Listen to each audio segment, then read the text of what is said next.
Hello friends, welcome to my YouTube channel. આ ગણપતિનો તહેવાર ચાલી રહ્યો છે, તો આજે બનાવીશું ઘઉંના લોટમાંથી મોદક. તો એના માટે સૌથી પહેલાં મેં 1 ચમચી ઘી લીધું છે. અહીંયા મેં 3 ચમચી બદામ, 3 ચમચી કાજુ અને 2 મોટી ચમચી ખસખસ લીધી છે. ખસખસના લીધે અહીંયા મોદકનો ટેસ્ટ ખૂબ જ સરસ આવે છે. તો આ ડ્રાયફ્રૂટને આપણે 2 મિનિટ માટે શેકી લઈશું.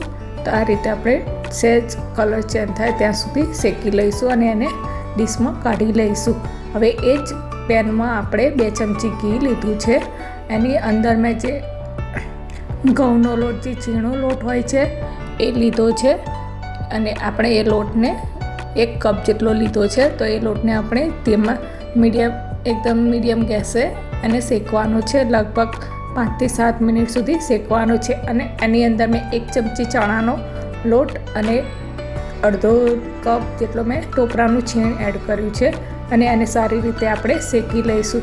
તો અહીંયા તમે જોઈ શકો છો કે લોટનો કલર ચેન્જ થઈ ગયો છે, પણ મને અહીંયા થોડું ઘી ઓછું હતું, તો થોડું આપણે બીજા 2 ચમચા મોટા ઘી એડ કરીશું. તો તમે જોઈ શકો છો કે આ રીતે આપણો લોટ શેકાઈ ગયો છે અને એનો કલર પણ ચેન્જ થઈ ગયો છે. તો આ સ્ટેજ ઉપર આપણે હવે ગેસની ફ્લેમ બંધ કરીશું અને જે આ લોટ શેકેલો છે એને એક ડીશમાં કાઢી લઈશું અને એને થોડો ઠંડો થવા મૂકશું. હવે એ જ પેનમાં આપણે 1 ચમચી જેટલું ગરમ ઘી લઈશું અને મેં અહીંયા ગોળ લીધો છે. તમારે ચાસણી કરીને બનાવવું હોય તો બનાવી શકો છો, પણ ગોળના લાડવા સારા લાગે છે. તો અહીંયા અડધો કપ મેં ગોળ લીધો છે અને અહીંયા ગોળને આપણે થોડોક ઓગળે ત્યાં સુધી જ આપણે શેકવાનો છે. તો આ રીતે ગોળ ઓગળી જાય કે પીગળી જાય ત્યાં સુધી આપણે એને શેકવાનો છે. અને એની અંદર હવે જે આપણે લોટ શેકીને રાખ્યો હતો એ લોટ હવે આપણે આ સ્ટેજ ઉપર એડ કરીશું. તો આપણે આ રીતે એડ કરવાનું છે અને હવે આપણે ગેસની ફ્લેમ બંધ કરી દેવાની છે અને આ રીતે આપણે બધું મિક્સ કરી લઈશું.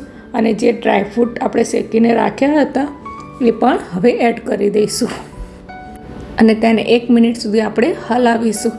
અને આ મિશ્રણને આપણે હવે થાળીમાં કાઢી લઈશું અને થોડુંક ઠંડુ થાય, આપણો હાથ અડી શકે એટલું ઠંડુ થાય ત્યાં સુધી ઠંડુ કરવાનું છે. હવે અહીંયા મેં આ મોદક બનાવવાનું મોલ્ડ આવે છે, તો એ મોલ્ડ લીધું છે અને એની અંદર આપણે ઘીથી ગ્રીસ કરી લઈશું. ઘીથી ગ્રીસ કર્યા પછી જે આપણે લોટ શેકીને બનાવ્યો હતો એ અંદર દબાવીને પ્રેસ કરીને ભરી લઈશું. તો આ રીતે આપણે થોડું દબાવી પ્રેસ કરીને કરશું કે જેથી આપણું મોદક એકદમ સરસ બને. તો આ રીતે આપણે એને પ્રેસ કરી દઈશું અને ખોલીને આ રીતે આપણે મોદક રેડી છે. તો ગણપતિને પ્રિય એવા મોદક આપણે સરસ બનાવ્યા છે અને આ રીતે તમે બનાવશો તો ટેસ્ટમાં પણ ખૂબ સરસ લાગશે અને ઘરની સામગ્રીથી બનાવ્યા છે. તો થેન્ક યુ.